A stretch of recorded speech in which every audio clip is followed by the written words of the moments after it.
বিশ্বায়নের ক্ষয় হচ্ছে, উত্থান কিসের হচ্ছে তবে? স্থানিকতা বা আঞ্চলিকতাবাদের যেই উত্থানের সুর পাওয়া যাচ্ছে সেটা আসলে কতদূর ছড়িয়ে পড়তে পারে বা কতদূর এগোবে? ট্রাম্পই কি শুধু এই রাস্তায় হাঁটছেন? অন্যরা কোন পথে আছেন? বা এখনকার যে অ্যান্টি চায়না যেই ধোঁয়াটি উঠছে সেটা সাবেক স্নায়ুযুদ্ধকালের অ্যান্টি কমিউনিজম ধারণার সাথে কতটুকু পরিপাতনযোগ্য? ইন্ডিপেন্ডেন্ট ডিজিটালে স্বাগত। নয়া বিশ্ব পর্ব 4-এ আমরা ওয়েস্ট ধারণাটি বা পশ্চিমা বিশ্ব ধারণাটির ক্ষয় এবং নতুন ধারণার উত্থান পর্বটি নিয়ে একটু আলোচনা করতে চাই। এখানে গেলেও পর্বেই আমরা হুইটেকার চেম্বার্সের উইটনেস বইটি সম্পর্কে আলোচনা করেছি। সেইখানে আমরা দেখেছি যে সাবেক সোভিয়েত ইউনিয়নের গুপ্তচর এবং মার্কিন কমিউনিস্ট পার্টির মেম্বার হুইটেকার চেম্বার্স কংগ্রেসে সাক্ষ্য দিচ্ছেন আরেকজন সম্পর্কে। সেটার মধ্য দিয়ে মোটামুটি মার্কিন যুক্তরাষ্ট্রে সেই সময়ে রক্ষণশীলতা বেশ বড় একটা জ্বালানি পায় এবং ডেমোক্রেটিকরা অনেকটাই চাপের মুখে পড়ে। এতটাই চাপের মুখে পড়ে যে 1990-এর দশকে সে বিল ক্লিন্টনকে পর্যন্ত বলতে হয়, বা বিল ক্লিন্টনের তখনকার সিআইএ প্রধানকে পর্যন্ত বলতে হয় যে এলগার হিলসের বিরুদ্ধে যেই প্রমাণগুলো হাজির হয়েছিল সেটা আসলে যথেষ্ট পরিমাণে শক্ত প্রমাণ নয়। অর্থাৎ তারা এলগার হিসের দায়টি এড়িয়ে যেতে চাইছিলেন বা এলগার হিসের সেই ভাষ্যটিকে এড়িয়ে যেতে চাইছিলেন, কারণ এটি ডেমোক্রেটিক পার্টির রাজনীতিকে যুক্তরাষ্ট্রে ব্যাপকভাবে ক্ষতিগ্রস্ত করেছিল। এই ধরনের আরেকটি বই হচ্ছে জেমস বার্নহ্যামের, যেটি প্রকাশিত হয়েছিল 1964 সালে। বইটির নাম হচ্ছে সুইসাইড অব দ্য ওয়েস্ট।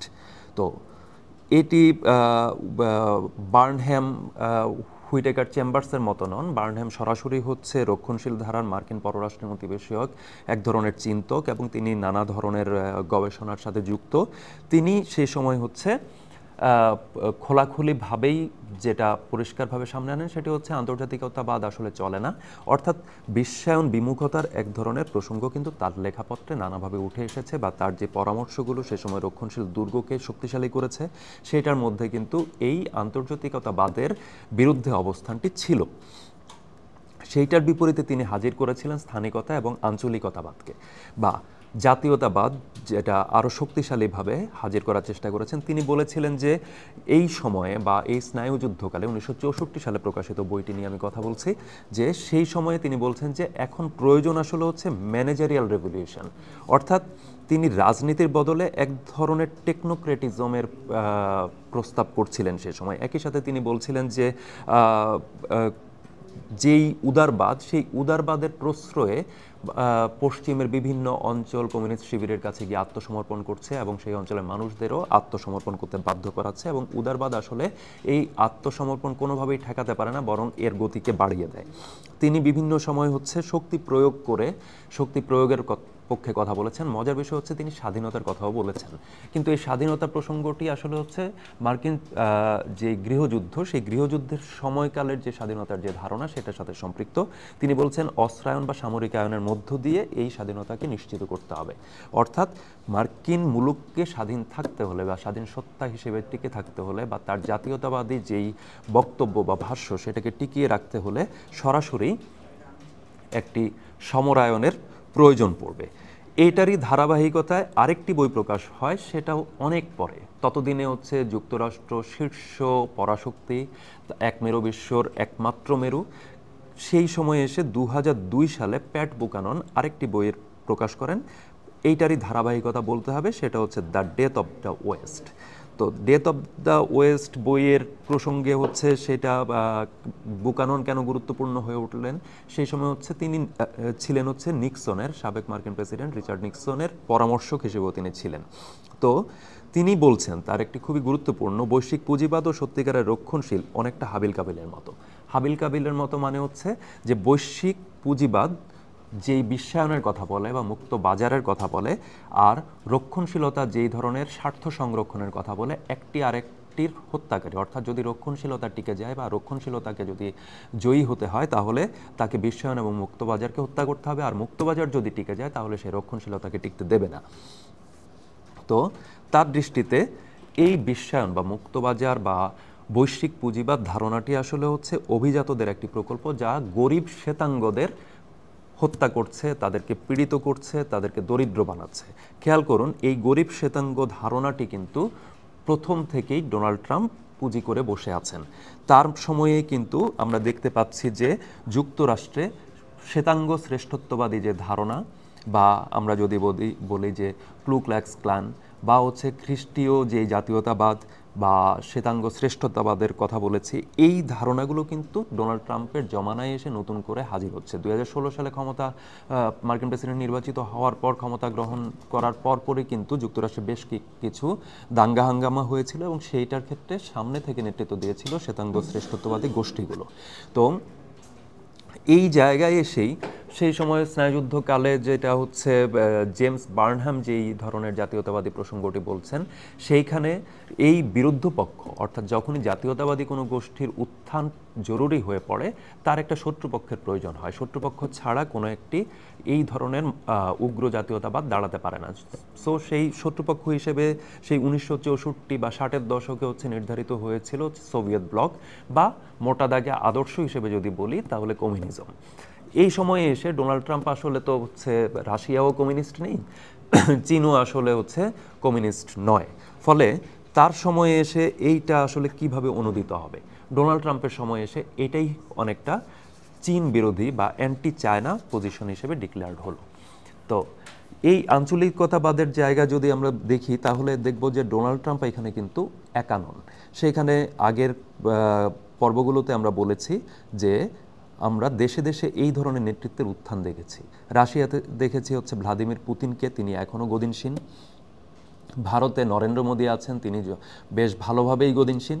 তার বিজেপি সর্বশেষ দিল্লির নির্বাচনে হচ্ছে দিল্লি জয় করলো।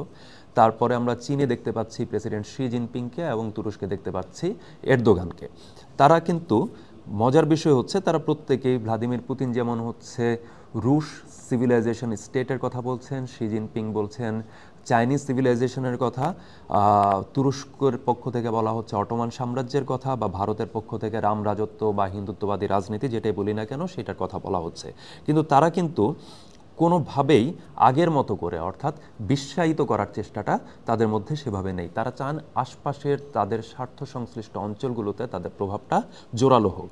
এক্ষেত্রে পুতিনের দিকে যদি তাকাই, পুতিন মধ্যপ্রাচ্যের বিভিন্ন দেশে তার অস্ত্র বা প্রতিরক্ষা সরঞ্জাম বেচেন, নানা ধরনের ব্যবসায়িক বা বাণিজ্যিক কার্যক্রম তার আছে, কিন্তু পুতিন কিন্তু মধ্যপ্রাচ্যের রাশিয়াকরণ চান না। বা শি জিনপিংয়ের কথা যদি বলি, তিনি ব্যবসায়িকভাবে সিল্ক রুট পুনরুদ্ধার বা বিআরআই প্রকল্প এগুলোর মধ্য দিয়ে তার সম্প্রসারণ চান, কিন্তু তিনি চান না যে মধ্যপ্রাচ্য, দক্ষিণ আমেরিকা বা হচ্ছে এশিয়ার দেশে দেশে তিনি চীনাকরণ ঘটিয়ে দেবেন। বা মোদি যেমন ভারতীয়করণের প্রচারের বদলে তিনি বলতে চান যে ভারতীয় বিষয়টাই হচ্ছে একটি সভ্যতার আইডেন্টিটি বহন করে, সেই আইডেন্টিটিটা শুধু ভারতীয়দের মধ্যেই আছে, ভারতীয়ত্ব আলাদাভাবে অর্জনের ইস্যু নয়। বা তুর্কিকরণ কিন্তু ইরান বা আরব বিশ্বের মধ্যে সেভাবে যাচ্ছে না, কিন্তু তারা এক ধরনের সম্প্রসারণ করছেন। তারা বলছেন যে তারা দেখিয়ে দিতে যাচ্ছেন এক ধরনের সীমানার খেলাও কিন্তু আছে। সেটা কীরকম? তারা, আপনারা দেখবেন যে ভারত কিন্তু নরেন্দ্র মোদীর জমানায় এসে চীন ভারত সীমান্ত বা পাকিস্তান ভারত সীমান্ত, যেগুলো অমীমাংসিত এলাকা ছিল, সেখানে কিন্তু এক ধরনের প্রতিনিয়তই এক ধরনের সংঘাতের বিষয় ঘটেছে। চীনের সাথে একাধিকবার ঘটেছে, পাকিস্তানের সাথেও একাধিকবার ঘটেছে, অর্থাৎ সীমান্ত রেখাটিকে আরও গভীর করে টেনে দেওয়ার চেষ্টা কিন্তু সেখানে আছে।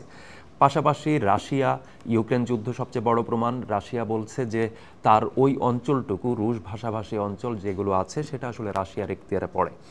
আবার যদি আমরা তাকাই, যে আমরা দেখব তুরস্কের ক্ষেত্রে এরদোগান যতটুকু পর্যন্ত বলছেন তত দূরই আসলে তুরস্ক। সব প্রত্যেকটি ক্ষেত্রে আমরা দেখব যে শি জিনপিংয়ের কথাই আসলে চীনের কথা, ভ্লাদিমির পুতিনের কথাই আসলে হচ্ছে রুশদের ভাষ্য বা রুশদের সীমানা নির্ধারণ করছে, নরেন্দ্র মোদীর ক্ষেত্রেও তাই।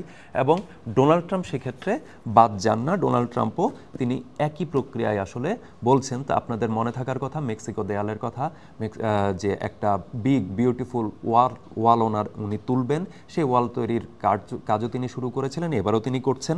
তো সেইখানে তিনি আরেকটি আহ্বানও জানিয়েছেন, কানাডা এবং গ্রিনল্যান্ডকে একীভূত হয়ে যাওয়ার আহ্বান জানিয়েছেন। সেটা এক ধরনের বাকযুদ্ধ পর্যায়ে এখন পর্যন্ত আছে, তেমন বাস্তবিক পর্যায়ে এটি আসেনি এখনো।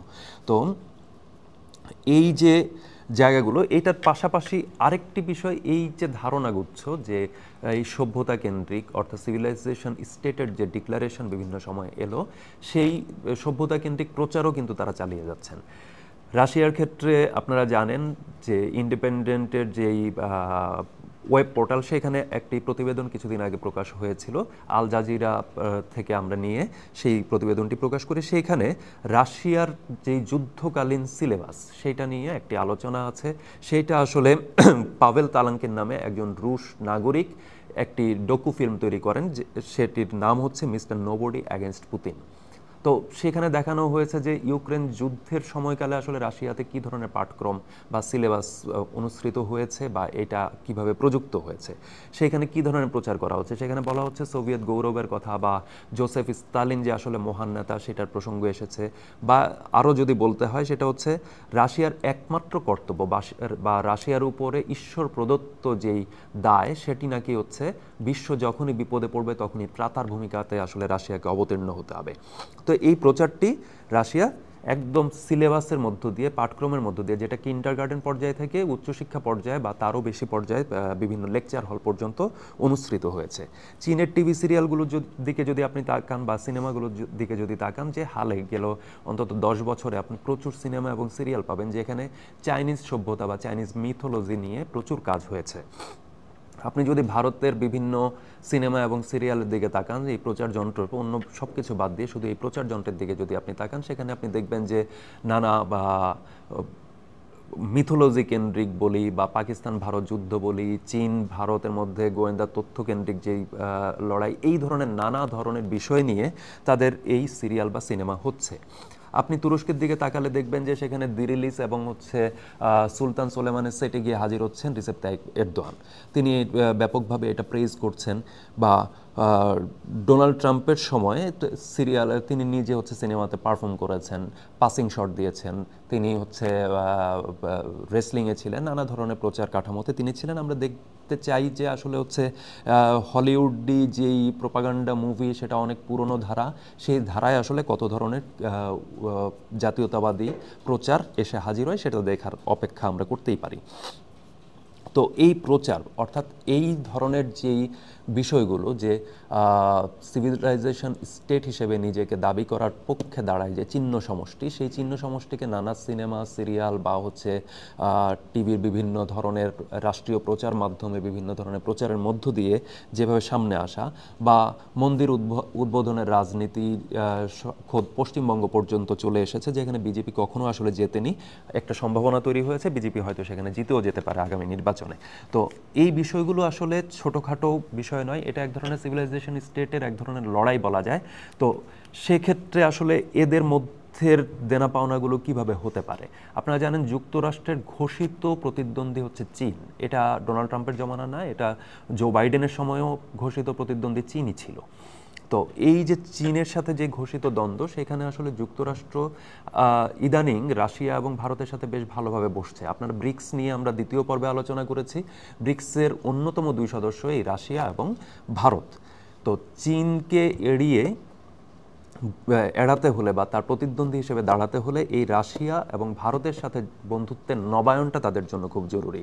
তো সেই ক্ষেত্রে আসলে যুক্তরাষ্ট্রের দ্বিতীয় বিশ্বযুদ্ধোত্তরকালে জাতিসংঘ, বিশ্ব ব্যাংক, IMF বা এরকম আন্তর্জাতিক বিভিন্ন সংস্থার মধ্য দিয়ে গণতন্ত্র, মানবাধিকার ইত্যাদি নানান ধরনের ধারণার যেই রপ্তানি তারা করেছে বিভিন্ন দেশে বিভিন্ন সংস্থার মধ্য দিয়ে, এই বৈশ্বিক সংস্থাগুলো যেভাবে যুক্তরাষ্ট্রের মুখপাত্রে পরিণত হয়েছিল, যুক্তরাষ্ট্র আস্তে আস্তে এই বৈশ্বিক সংস্থাগুলো থেকে নিজেকে সরিয়ে নিচ্ছে একদিকে, আরেকদিকে ভারত রাশিয়ার মতো অংশগুলোর সাথে হচ্ছে ব্রিক্স অর্থাৎ তার বিপক্ষ জোটের 2টি গুরুত্বপূর্ণ অংশীজন, তাদের সাথে হচ্ছে সম্পর্কের নবায়ন করছে।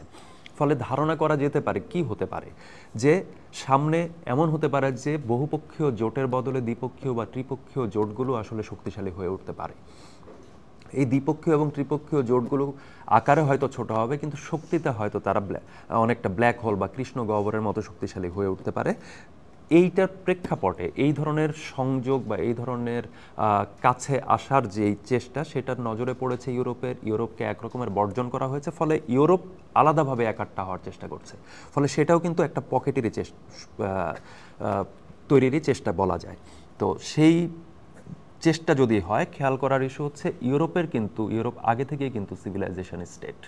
ইউরোপীয় সভ্যতা এটা এখনকার প্রচার নয়, বহু বছর ধরে ইউরোপের ঔপনিবেশিক শক্তিগুলো সারা দুনিয়া যেহেতু শাসন করেছে, সেটার মধ্য দিয়েই ইউরোপীয় সভ্যতা কেন্দ্রিক যে প্রচার সেটা কিন্তু এস্টাবলিশড একটা ধারণা।